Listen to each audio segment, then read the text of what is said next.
Good evening, I'm Amna Nawaz. Jeff Bennett is on assignment. On the NewsHour tonight, President Trump's limits are tested after some Republicans in Congress push back with immigration enforcement funding on the line.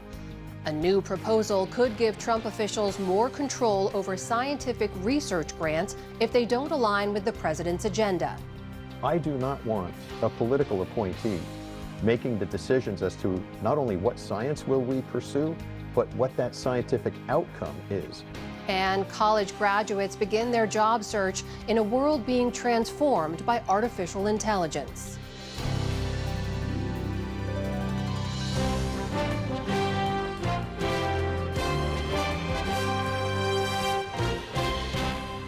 Major funding for the PBS News Hour has been provided by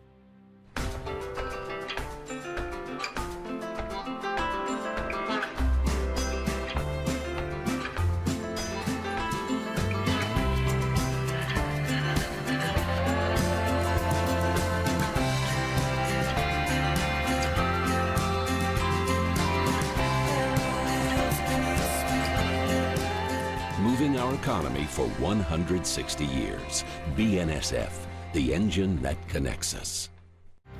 the Gordon and Betty Moore Foundation, established to create positive outcomes for future generations. And friends of the News Hour, including Robert S. Kaplan and Wendy J. Selden through the Raymond James Charitable Endowment Fund.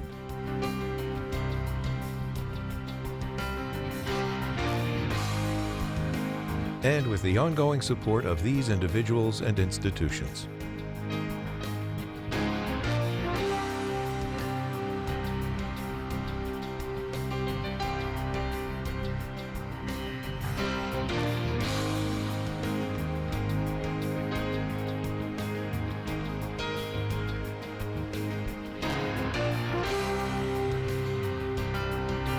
This program was made possible by the contributions to your PBS station from viewers like you.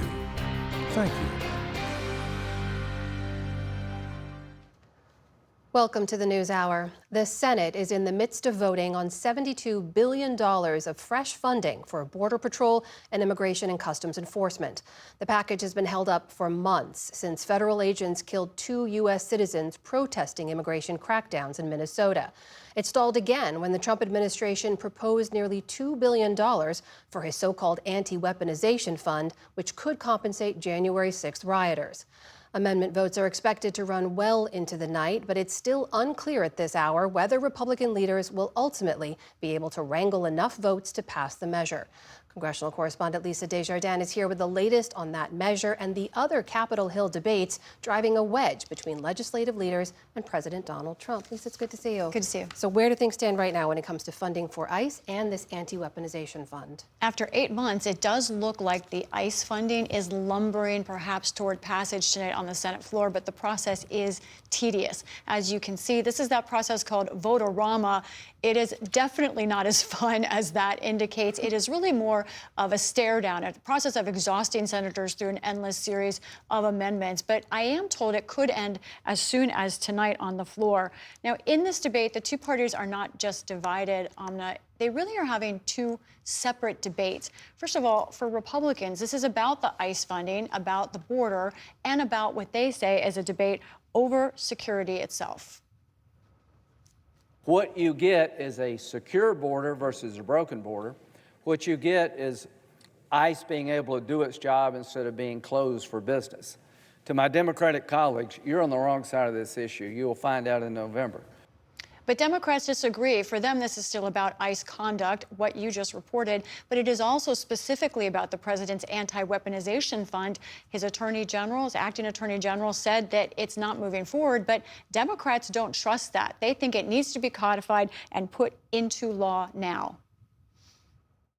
Do we believe, do any of us believe, that Donald Trump, who has lied to us day in and day out, will be able to resist getting his sticky fingers in the slush fund when it would benefit himself and his family? So they are pushing for a law to ban it. Why are Democrats pushing for that in a separate ICE funding bill? The answer is actually simple, because they can. This special process allows them to do that. Interestingly enough, Amna, Republicans, many of them tell me they also want to have something codified to outlaw this kind of thing, including Lindsey Graham, who I just spoke with. You heard from him there on the floor. He says he's open to something like that, and he thinks the president might be able to accept it. So we'll watch carefully. We'll watch and see. Separately, Lisa, I have to ask you, President Trump received what's probably the strongest rebuke yet from Congress yesterday when the House voted to end the war in Iran. What happened and what does it mean? That's right. This was significant on the House floor. A vote of 215 to 208 to block the president's actions in a war, an assertion of Congress's war power altogether. How did it happen? Well, 4 Republicans joined with Democrats, there they are right there, to vote to block that war and block any more action in Iran. For now, House Republican leaders are holding on to that bill. It's a certain kind of resolution, a concurrent resolution. To become law, it would also need Senate passage and the president to not veto it. We do expect the Senate to hold a different vote on Iran in coming weeks, but this was a very strong statement whether or not it leads to any changes in war policy. Another question we know senators are going to face soon. The president said he's going to nominate to act as on a permanent basis as Attorney General the current acting Attorney General, Todd Blanche. What do we think will happen? Yeah, Mr. Blanche has had a lot of FaceTime with senators lately over that anti-weaponization fund that is not popular with Republicans. Now, right now, there are senators telling me behind the scenes that they have doubts with him, especially because of that fund and because he was the personal attorney to the president. But more of them publicly say they favor him. One said they thought this man, their fellow Senator Eric Schmidt, was going to be the nominee. So that's another sort of pause for senators. But I think in the end, it reminds me of when perhaps Pete Hegseth was nominated and senators had a lot of problems behind the scenes. But in the end, Trump pushed him through. This could go either way, but I see the winds blowing in Todd Blanche's direction. All right, Lisa Desjardins covering it all as usual. Lisa, thank you. You're welcome.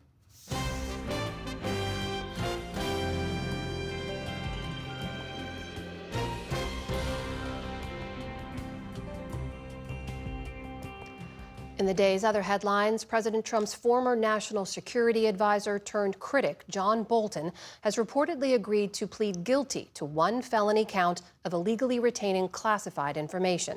The deal would settle a criminal case that burst into public view when FBI agents raided his Maryland home and Washington, D.C. office. Officials say he held on to sensitive diary-like notes that he planned to use for a memoir. If the deal is approved by a judge, Bolton could either face no prison time or up to 5 years in custody, plus more than $2 million in fines. U.S. officials said today there is no threat of mass infestation from a flesh-eating insect that's been detected in livestock in Texas. Authorities say the New World screwworm was found in a 3-week-old calf in South Texas, but that no other cases have been confirmed so far. It's the first time in decades it's been detected in the U.S. At a hearing on Capitol Hill, Agriculture Secretary Brooke Rollins stressed the threat to livestock production did not mean a threat to the food supply. We are using every tool at our disposal to eliminate this threat to our livestock producers and to our national security, and we will actively keep you updated. Thankfully, this pest does not represent any sort of challenge to our food safety, and that's a really important message. The New World screwworm is a parasitic fly that affects livestock, pets, and wildlife, and in rare cases, people, though officials say there's no current threat to humans. Hezbollah rejected the latest ceasefire agreement between Israel and Lebanon today and instead called for a complete Israeli withdrawal from Lebanon. Smoke billowed from Israeli strikes in southern Lebanon today that killed at least 4 people. A UN peacekeeper was also killed in the crossfire. The attacks came just hours after Israel and Lebanon agreed to extend their truce during talks in Washington that did not include Hezbollah. But speaking to reporters today, President Trump said he believed Hezbollah wanted to find an end to the fighting. I think Hezbollah, I will tell you, they called us and they said, how about stopping? And I think you're going to see things happen over there. That's been like a little bit of a different world, but it's interconnected with Iran. And it would be really nice if Lebanon could have some peace. Meantime, in Gaza, health officials say a series of Israeli airstrikes killed at least 10 people over the last day. One strike hollowed out entire floors of an apartment building in Gaza City. Families began burial preparations today. The victims included 2 women and 2 children. A court in Colorado reversed the homicide convictions today for two paramedics who'd been sentenced in the overdose death of Elijah McClain. The 23-year-old black man had been forcibly restrained by police as he walked home from a convenience store in 2019. The paramedics injected him with ketamine and were found guilty of criminally negligent homicide after a trial in 2023. Today's ruling sends their cases back to a lower court. McClain's final words, "I can't breathe," foreshadowed those of George Floyd a year later and helped fuel public anger over police tactics across the nation. Tens of thousands of people have been getting a sneak peek at the Obama Presidential Center in Chicago.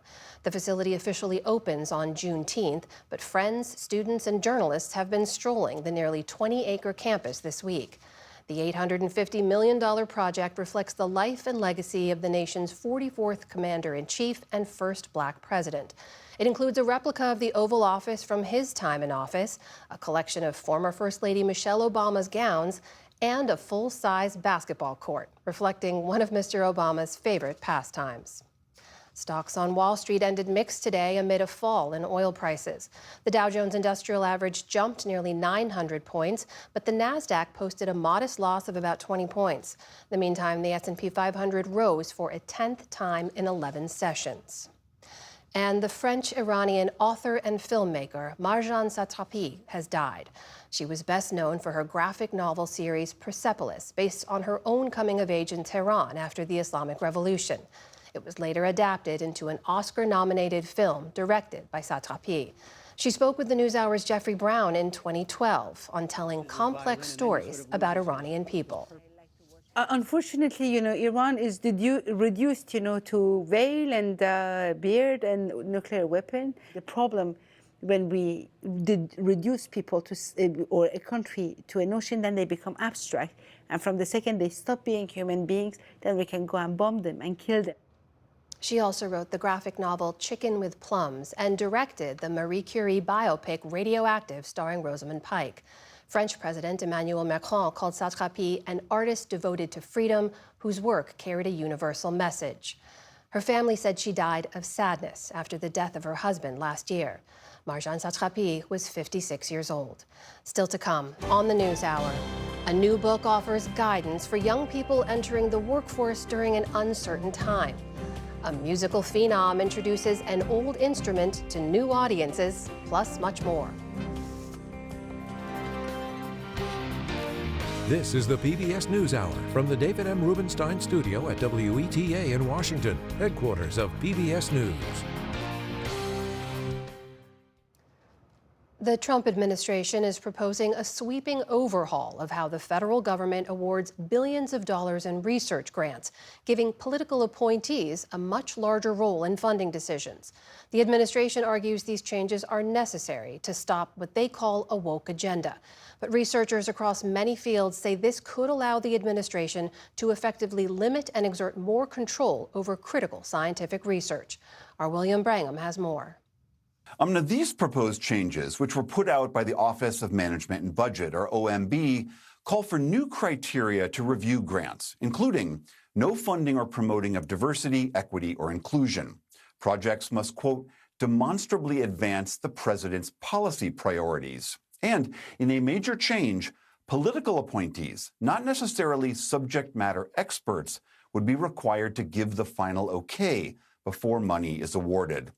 For more on all this, we are joined by Craig McLean. He is the former chief scientist at the National Oceanic and Atmospheric Administration, where he oversaw grants and awards flowing through that agency. Craig, thank you so much for being here. You are part of this organization called Stand Up for Science that is pushing back against this change. Help us understand why this would make a difference, because to some people, they might think these are relatively minor changes. Putting a different person at the top of the decision-making chain doesn't seem like such a huge shift. Why is this so troubling to you? It's remarkably troubling because, first off, the Trump administration has already demonstrated its ability in the past to displace scientific judgment with their own political pronouncements. One of them is climate change. believing that it doesn't exist when in fact the evidence is conclusive that climate change is real, humans are causing it. So this is an administration that is quite ready to displace scientific truths for their own convenient interpretation. And that's remarkably damaging to the integrity of the United States, to the safety of our people, and to the value of science itself. I mean, OMB, in putting out their statements about this, they told us today that this, to them, is about eliminating waste, fraud, and abuse, trying to stop woke funding projects. And they argue on some level that this is the prerogative of any administration to stress the kinds of research they want and de-emphasize others. What do you make about that argument? Publicly elected officials have always stated their preference for where the science enterprise might focus, and they state that preference by the annual appropriation, the money that Congress passes and then hands over to the federal agencies, and those federal agencies are populated with merit-driven individuals who then make the judgments as to what should be awarded where. And we also have seen the use of peer review panels where non-federal individuals, scientists, come in and evaluate proposals and then make selections.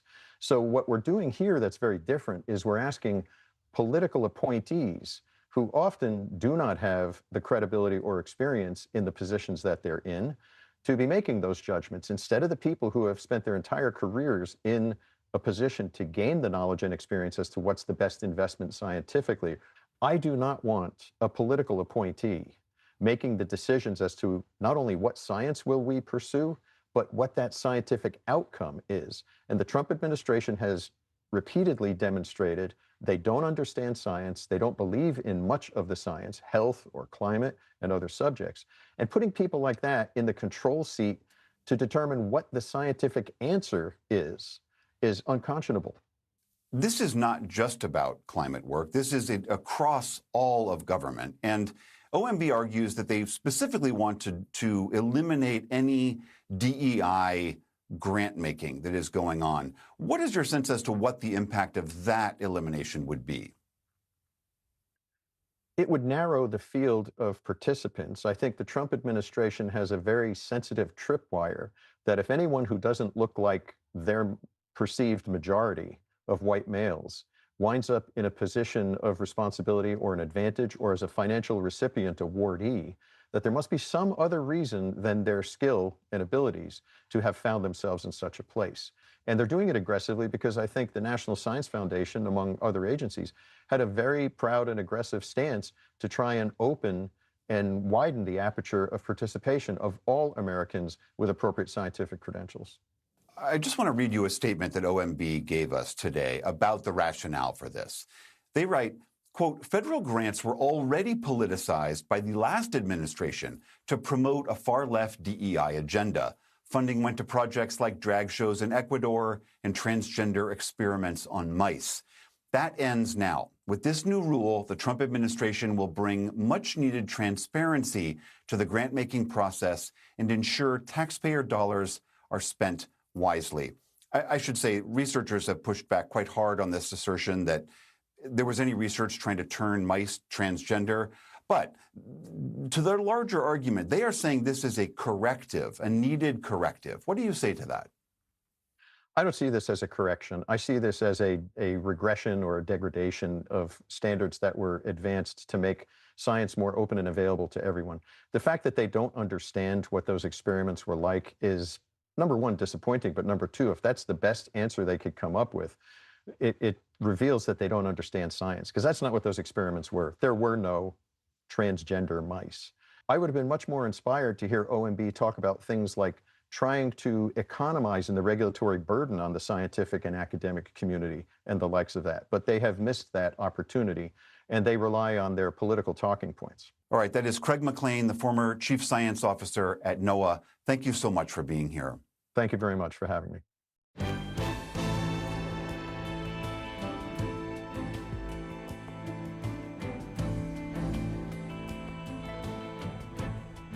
Well, we are in commencement season, when graduates look back on their accomplishments and look ahead to their future ambitions.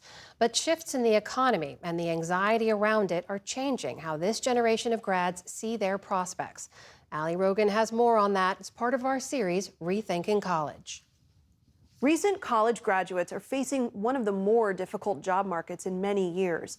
The unemployment rate for recent graduates between the ages of 22 to 27 is over 5.5%, and some believe it's higher than that.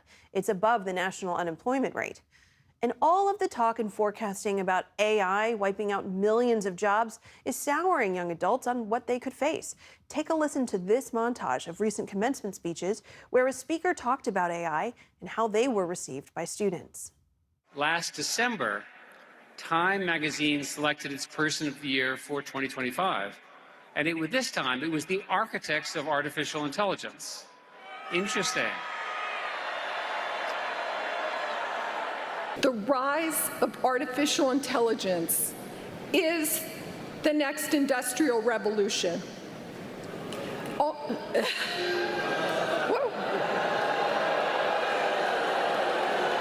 What happened? AI is rewriting production as we sit here. I know it. Deal with it. Like I said, it's a tool. We're going to talk tonight about some ways of navigating this moment. It's the focus of a new book by New York Times journalist Jodi Kantor. It's called How to Start Discovering Your Life's Work. Jodi, welcome back to the NewsHour. Thank you so much. We are well into commencement season, and this book really came out of an address you gave last year where you talked to students, you interviewed many of them before giving your speech about some of the fears that they were facing. And since that time, it seems like the conditions have only gotten worse. What are you hearing from students now about their worries, about getting into the job market and really beginning to chart the rest of their lives?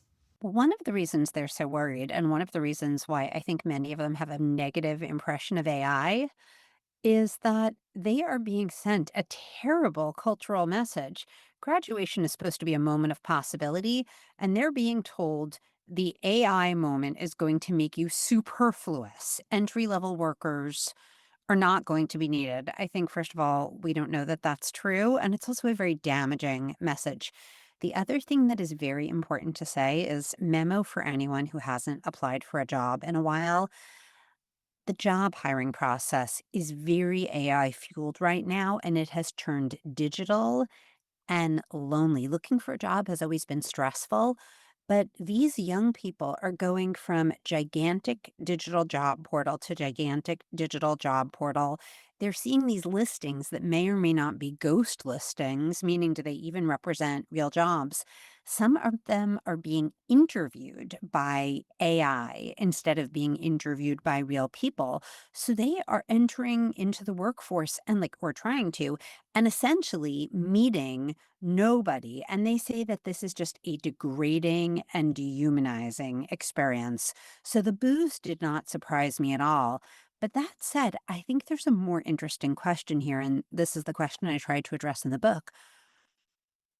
What are they supposed to actually do? They need jobs. They need to move forward with their lives.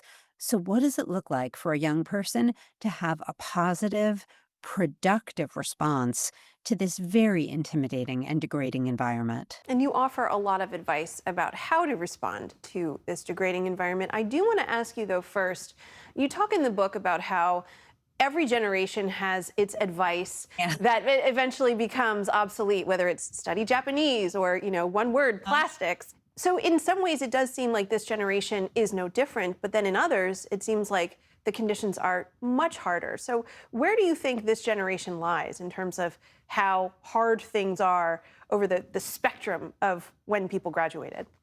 I think we can say what we do know and what we don't know. What we do know is that there is a long history of people being told exactly what was going to happen in the workplace that turned out to be wrong or misleading. And also there's a long history of conventional wisdom about the thing you supposedly have to study. When I was in high school, it was learn Japanese. We were literally told that the Japanese were going to take over the world economy and that we were going to be losers if we were not fluent in Japanese. Well, meanwhile, the Japanese stock market after that languished for 30 years. And then the conventional wisdom was you need to learn genetics, and then it was Mandarin, and then it was coding. So these are all great pursuits. If this is your passion, of course you should study it. But is it an infallible golden ticket that is going to earn you instant stability? Of course not. So I would say the first thing we can say is like, beware of conventional wisdom or anybody who professes too much certainty about exactly what's going to happen. I think the second thing we can say is that it's too early in the game to know exactly what's going to happen with the future of work. It's a really tough hiring point right now, as you alluded to. AI is not the only reason. It may not even be the major reason. I think we are several years out from seeing exactly what the workplace will look like, whether AI is really going to be a revolution or more of a red herring. And for that reason, I want us to work with really time-tested materials that will be durable for this generation, no matter what happens. And a couple of the materials are the concepts that you lay out include finding your craft and marrying it with a need that's out there. Can you flesh that out for us a little bit? The best careers, the people who are both happiest and most successful, I think have harnessed two things: a craft and a need. And I think you want to look for each of those and pair them. A craft is a special skill you have that other people don't have. Surgery is certainly a craft, but so is putting together an amazing news broadcast like this one. Baking can be a craft, writing recipes can be a craft, teaching can be a craft. A craft is something you get good at over a long period of time. It's not instantaneous. But when you have it, it provides at least some protection from being treated as disposable or interchangeable in the marketplace. Any employee can be fired, but your craft can never be taken away from you. And then I think if craft is authority, I think it gets really powerful when it's paired with a need. I want to say to young people, using your own eyes and ears, what is your independent assessment of what other human beings are going to need during your time at work? What products, what services, what information? When you have a need that you're chasing, your career is less like a lonely paddle up a stream, and it's more like you're being buoyed by a rushing river, whether it's an altruistic need or a business need that is pushing you. I think the need factor is also very important right now because of what we talked about a second ago. Young people are being told essentially that they're not needed. That's not true. I want them to have a rejoinder and a way of saying, of course, my energies and ambitions are valuable. I'm going to give my dreams a fighting chance here. Such great advice to end on. The book is How to Start. Jodi Kantor, thank you so much for talking with us about it. Thank you for having me.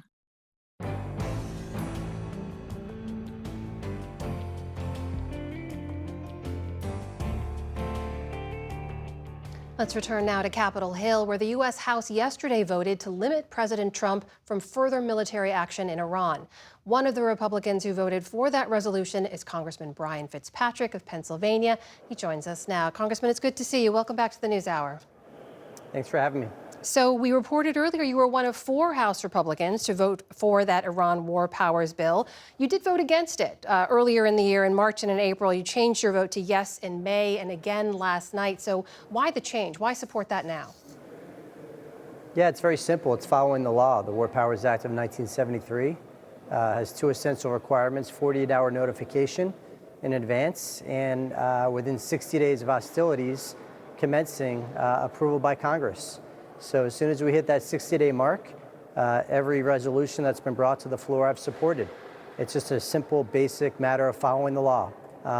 Some people complain about the War Powers Act of 73. There's 2 choices. You follow the law or you change it. You can't violate it. That's not an option. So you don't seem to buy the president's argument then that the clock had stopped when the ceasefire was declared. But I'm sure you saw the president react to you and the other yes votes. He called you bad Republicans and grandstanders. He said, why would you do, rather, who would do such an unpatriotic thing? What's your response to that? Well, I think following the law is very patriotic. And listen, we get criticized all the time in this job. You can't let that affect your focus. I report to no person or no party in Washington, D.C. I work for the people back home in Bucks and Montgomery counties of Pennsylvania, Pennsylvania's 1st Congressional District. They're my bosses. I listen to them intently, and my job is to reflect their voice here on the House floor, and I'm going to continue to do that. So this measure is specific to military action in Iran, but we have heard the president threaten to use military action in other places, like Cuba. I'm just curious if you believe that the president needs congressional approval before any potential military action in Cuba. Yeah, again, follow the law, right? We have a War Powers Act that spells this out. By the way, unfortunately, many presidents that have preceded this one have violated it as well. I was not in Congress then. I am in Congress now, and I'm going to enforce the law now. You know, under President Obama, we had Libya. Under President Clinton, we had Bosnia and Kosovo. Under President George H.W. Bush, we had Panama. What we've seen consistently is the executive branch tends to take a view of the War Powers Act of 1973 that's most deferential to Article 2, to the executive branch. But we have 3 branches of government in this country. I work for the legislative branch. We have to be a separate, independent constitutional check on the other branches of government, including the executive branch. So it's pretty basic for me. Follow the law. While I have you, I want to ask you, as a member of the House Intelligence Committee as well, we've heard the president say that he will name Bill Pulte as his new director of national intelligence to replace Tulsi Gabbard. The president said today that it wouldn't be on a permanent basis. As you well know, Pulte is now head of a federal housing finance agency. He doesn't seem to have any kind of intelligence background at all. So permanent or not, do you believe he's qualified to serve in that role? I do not, no. So what do you make of the president's plans to push ahead with this, even if it is on an acting basis? Does that worry you about the integrity of the job for the top intelligence official in the country? Of course. You know, you always want somebody with a background in intelligence. I've been in the intelligence community for 15 years as an FBI agent prior to coming here, and now as the chairman of the CIA subcommittee on the House Permanent Select Committee on Intelligence. You know, these are serious jobs. They require people with a background in the subject matter. We have a lot of issues, including FISA Section 702 that we're debating right now, that the Director of National Intelligence has a significant voice in. So yes, you always want someone with a background. I've spent my whole life in the IC. So I think that, I answer the question, I think that he's not qualified to do it. And the president appointed him purportedly on an acting basis, so we'll see who gets the nomination. Do you believe there's enough Republicans who've expressed similar concerns that the president could walk back putting Bill Pulte in that job? In terms of nominating him? Yes.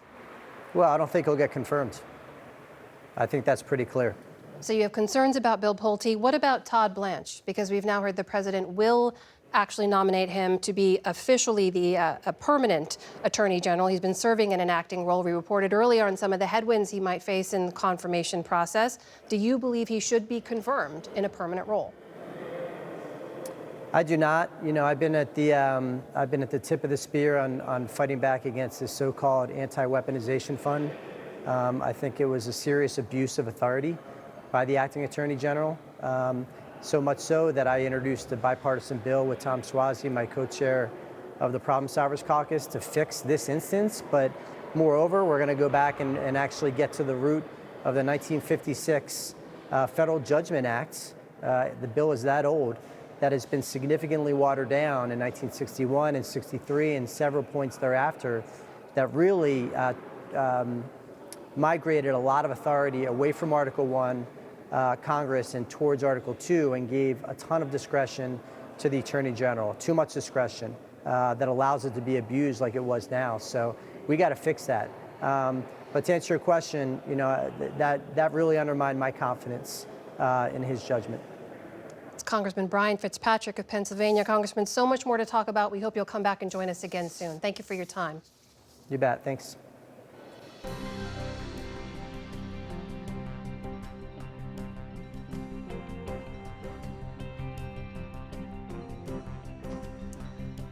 The pipe organ is typically associated with formal concert halls and church music, traditional works by Baroque composers like Bach.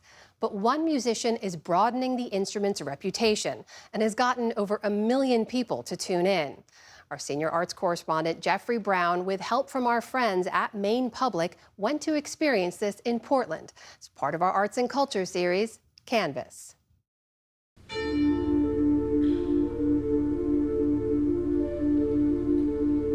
A lone musician at the console of an instrument capable of enormous and enormously varying sounds.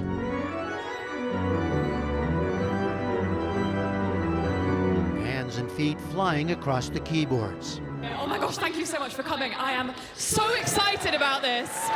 It's become a most unexpected phenomenon, playing out before packed audiences. Hello, I'm here at the Sydney Opera House. And gaining large followings on social media. I got given this baby Trader Joe's bag, and it's the perfect size for my organ shoes. For the traditional pipe organ, something big is happening, and Anna Lapwood is helping lead the way. It's a novelty that people haven't been given the opportunity to understand because it's been impossible to get them close enough. But now with social media, we can bring 1 million people close enough just through a phone. They come to the concerts. They come and they want to hear what you're talking about, and they want to understand, and they have questions. They want to see it live and real. And they want to feel it. They want to feel the room shaking. We got a glimpse of the Lapwood effect recently in Portland, Maine, as she prepared for the final performance of a U.S. tour playing the Koczmar organ, built for the city in 1912. There's a lot going on here, right? There's quite a lot going on, particularly an organ of this size, actually, because we have 5 keyboards, 5 manuals. You've got the full pedal board. You have all of the different stops, these are called stops, that control the sounds. Ahead of the performance, she spent more than 18 hours registering the organ. For every moment of the concert, you have to choose the sounds you want. You have to basically audition the different sounds. For this program, about 350 different settings, all of which have to be programmed individually. And this is a completely new organ for you, right? It is, So you are getting to know this instrument? Every organ is totally different. It's a bit like sort of speed dating, and you have to like try and get to know the personality of the organ as quickly as possible, and then figure out what that organ wants you to say with the music.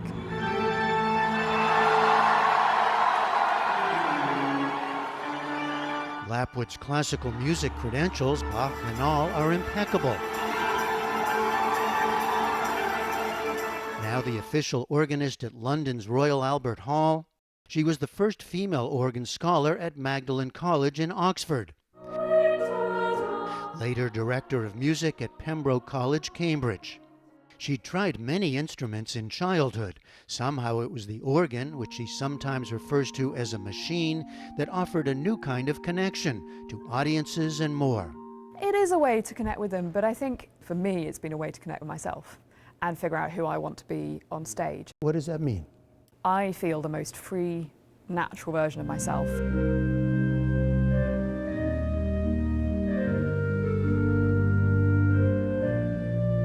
I feel so much more free than I do in normal life, to be perfectly honest. It is the freest version of myself on stage because it's the music which is just like a glove in my mind. It is just me. When you're playing, do you feel yourself part of the machine, or? I just feel like my body has suddenly expanded and this living thing around me is part of me. And it was her own love of movies and film scores that offered a way to reach new audiences. The thing I give the biggest credit for the shift in how people perceive the organ is the film Interstellar. Suddenly, people hear the organ in a totally different context. They hear the beauty of it, they hear the sensitivity of it. If you count how many times a day you hear the Interstellar soundtrack scrolling on TikTok or Instagram, everyone knows that music. It has brought the organ front and center into public consciousness. The popularity she's gained has also led her into some unexpected places, performing with contemporary artists from other musical genres, including a collaboration with the electronica musician Bonobo. Toccata and Fugue in D minor. They heard me practicing and came on stage. They're like, this is so cool. Oh, wouldn't it be cool if we included the organ in our set tomorrow? So I ended up joining the show with no notice. And it was so far outside my comfort zone. I had no idea what I was getting myself in for. Yeah. And then there were these soaring strings. And I just started crying. The wool had just been pulled from over my eyes. And I went, oh my gosh, the musical world is about 70 million times larger than I'd ever imagined it could be.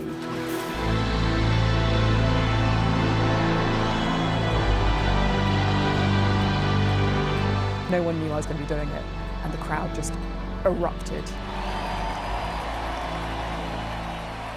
Clearly behind all this, Lapwood's personal effervescence, love of her instrument, Lord of the Rings. This is the biggest project I've ever done. and desire to communicate directly with her audience, including regular posts of behind the scenes of her life and work, and middle-of-the-night rehearsals, often the only time she can access these special and unique instruments. It's paying off with more than 4 million followers across platforms. Is that a phenomenon that still surprises you?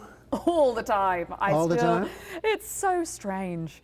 I always say there's like Anna Lapwood and there's Anna, right? Who's here with me? Somewhere in the middle, I think. Probably Okay. a little mix. Yeah. I try to bring as much as I can over. And I think there's something that people like about that because it feels like it gives them permission to be the most authentic version of themselves as well. The Portland concert had ticket holders come from 43 states and 4 foreign countries. Hello. Hi. Can I give you a hug? And she greeted many of them for more than 2 hours after the concert ended. She just exudes this enthusiasm. Hi. How are you? I'm fine, and you? Her energy, it's just magnetic. Chloe, well, come this way. Come this way. Come this way. Yes. The way she lights up, she's so entertaining to watch.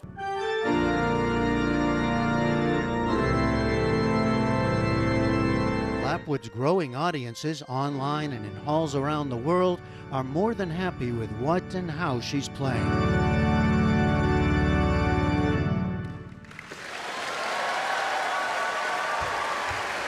For the PBS News Hour, I'm Jeffrey Brown in Portland, Maine.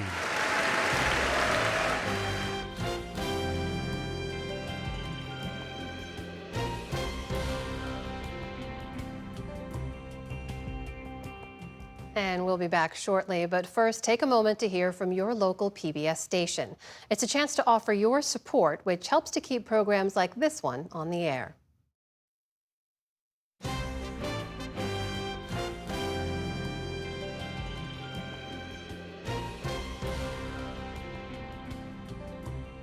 For those of you staying with us, we take a trip back to Antarctica with science correspondent Miles O'Brien. He traveled there earlier this year with a team of scientists who are trying to understand why the Thwaites Glacier is melting so quickly. In this encore report, Miles looks at some of the research they conducted despite a major setback. The timing was awkward. New York University glaciologist David Holland and I landed on the Thwaites Glacier almost precisely when the valiant effort to bore through it and install a suite of sensors in the ocean beneath reached an unceremonious dead end.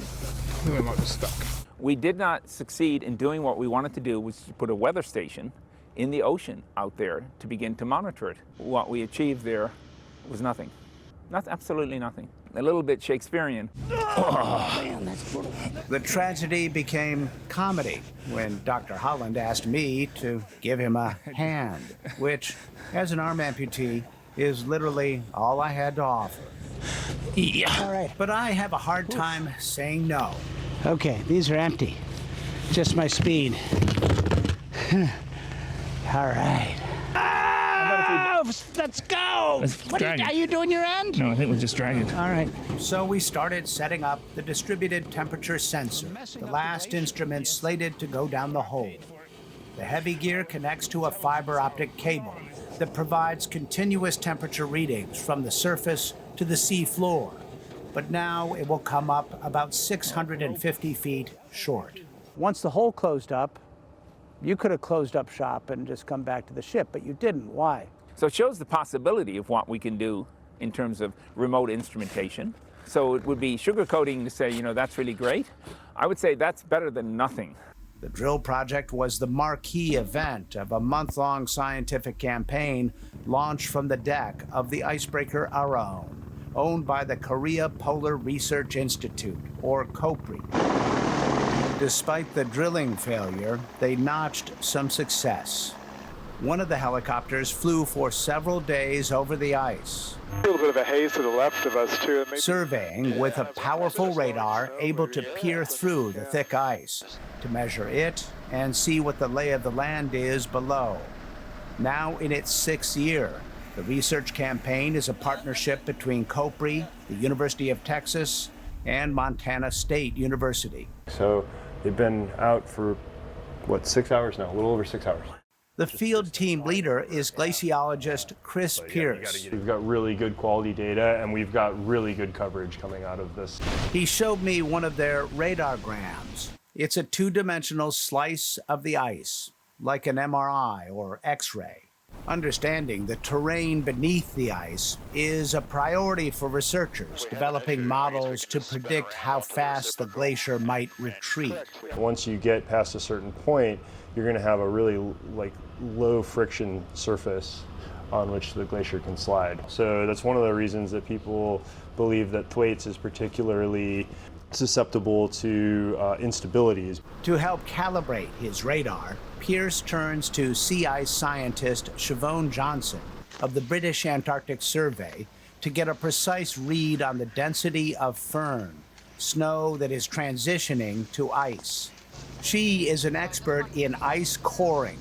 We were on top of Thwaites when she showed me how it's done. So a little easier than doing it manually. So let's give it a try and see how it goes. She uses a coring device attached to a cordless drill. Easy peasy. This core represents about 6 months of firn. It tells a story if you know how to read it. Clear ice means a warm spell. Oh, actually, you see a little here. That's a melt layer. Do you see? Yeah, I do. When she cores sea ice, she cuts a precise section, then weighs it to determine its density. In 2016, sea ice here began a sharp and unexpected drop as the climate crisis changes wind and ocean currents. Melting sea ice does not directly raise sea level, since it's already floating. But its loss can indirectly accelerate the melting of land ice, glaciers like Thwaites. The role of sea ice in glacier melt forecasts is one of a myriad of uncertainties this expedition was designed to help unravel. Perhaps the most novel approach was this, a device called Rift-Ox. Polar geophysicist Jamin Greenbaum of the Scripps Institution of Oceanography at UC San Diego teamed up with helicopter maestro Dominic O'Rourke to fly into ice canyons on a series of daring missions. So at Thwaites, we can take advantage of the fact that it's collapsing and producing these rifts that allow you to get to places that, in other glaciers you just can't get to. Rift-Ox is lifted by helicopter and flown to a fractured rift. It breaks through thin ice and lowers a rosette of canisters as deep as 2,800 feet. They capture water samples at prescribed depths. They're looking for telltale signs of subglacial discharge, formed under the glacier by geothermal heat and friction as the ice slides over the rock. It squirts into the sea, where it mixes with warm ocean water. I like to think of the warm ocean as like the fire. And this subglacial discharge, I like to think of it like lighter fluid that's getting sprayed into the fire, and it just blows the whole thing up.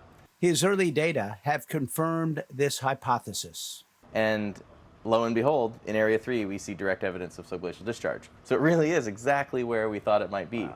It's all hard-won data. KOPRI is vowing to return in 2 years. The puzzle pieces are elusive, and the hard work here moves at the pace of a glacier. But this one, the most consequential of them all, is moving faster than efforts to understand it. For the PBS News Hour, I'm Miles O'Brien at the Thwaites Glacier.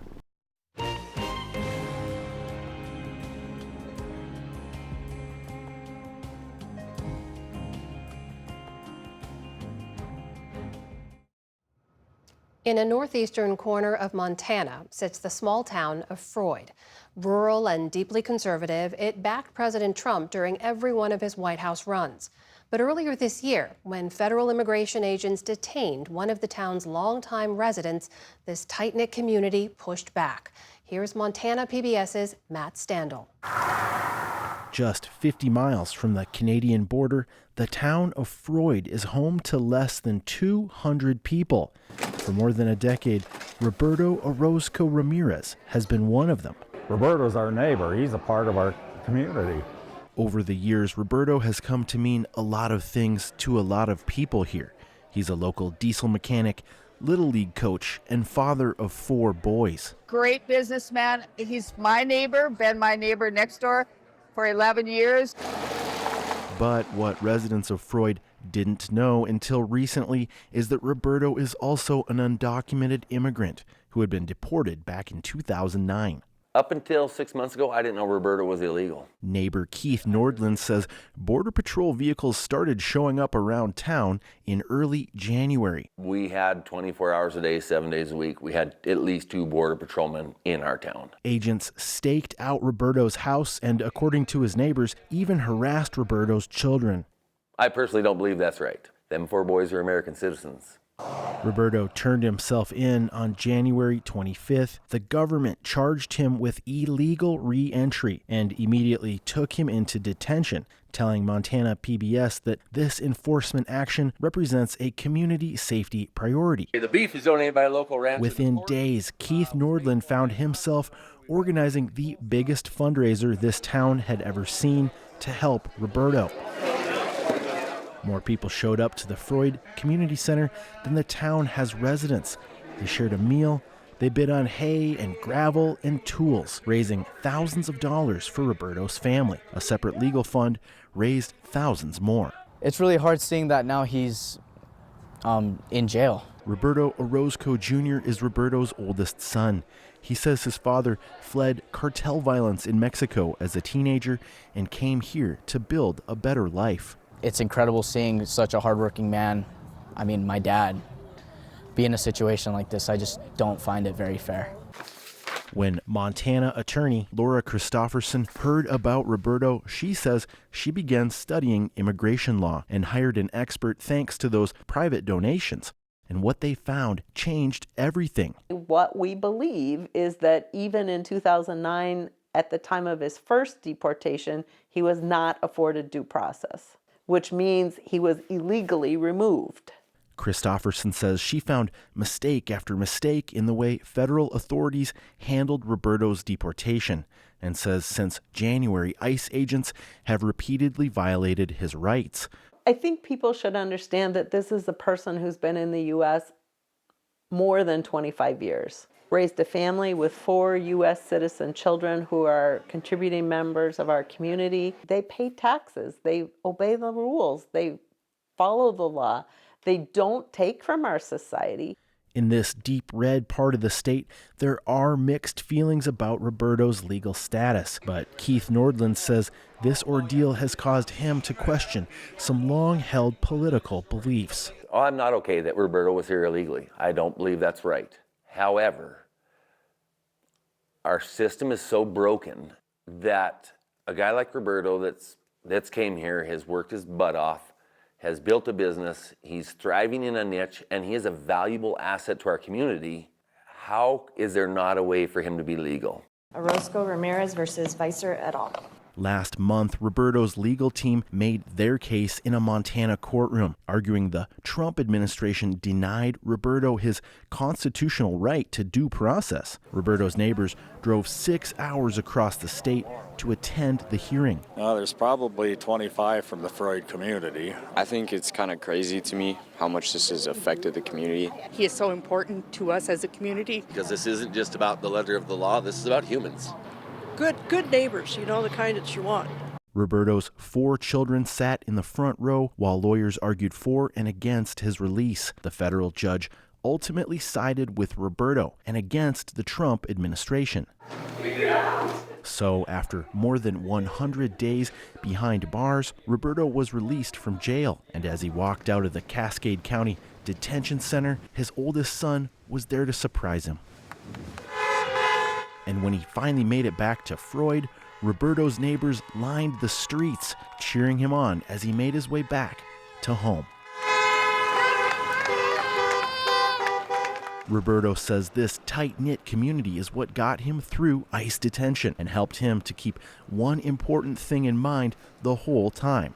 Well, I think knowing that I wasn't alone or my family wasn't alone, you just kept me pushing and I've been going through whatever just to get to this day.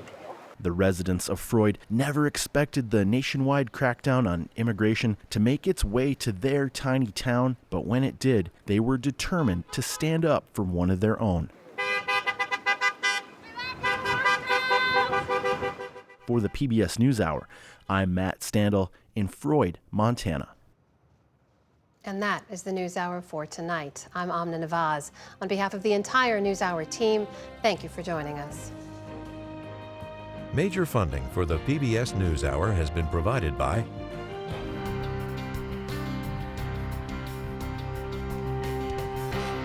Carnegie Corporation of New York, working to reduce political polarization through philanthropic support for education, democracy, and peace. More information at carnegie.org. And with the ongoing support of these individuals and institutions. And friends of the NewsHour, including Leonard and Norma Chlorfine, and the Judy and Peter Bloom Kovler Foundation. And with the ongoing support of these institutions.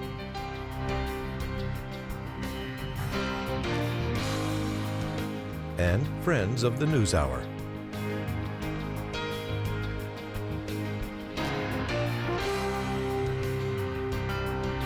This program was made possible by the contributions to your PBS station from viewers like you.